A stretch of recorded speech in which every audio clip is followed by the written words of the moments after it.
It's August 24th. In today's reading, which takes place in 587 BC, Jeremiah is instructed to buy a field from his cousin Hanamel in Anathoth, his family's ancestral home.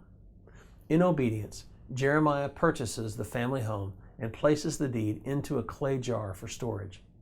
Although Jeremiah knows better than anyone that the Babylonians will decimate the nation and possibly limit or even prevent him from ever living on or using his land, the purchase is a symbolic gesture designed to demonstrate that God has not given up on his chosen people.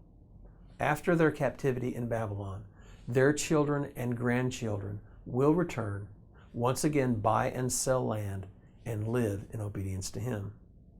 Indeed, Jeremiah states explicitly in chapter 32, verse 37, what he had told the people of Judah 10 years earlier, which we read of on August 12th, that the coming destruction at the hand of Babylon is a correction intended for discipline, and not a rejection of them as his instrument of world redemption.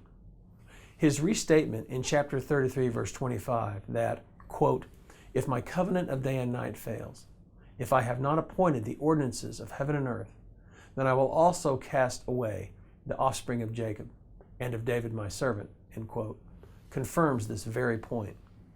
Israel and Judah's disobedience didn't take God by surprise. It didn't force him into plan B. It didn't cause him to reject them as his people. It required him to correct them and discipline them.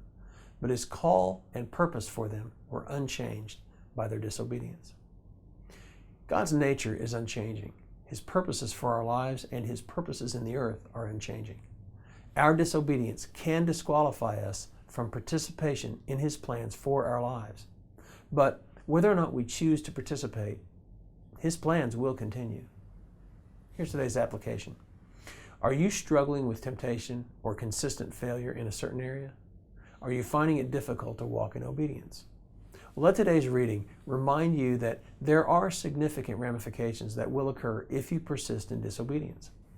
Don't let a lifestyle of disobedience disqualify you from what God has in store. Don't miss out on what God has in store for you. Now here's today's prayer.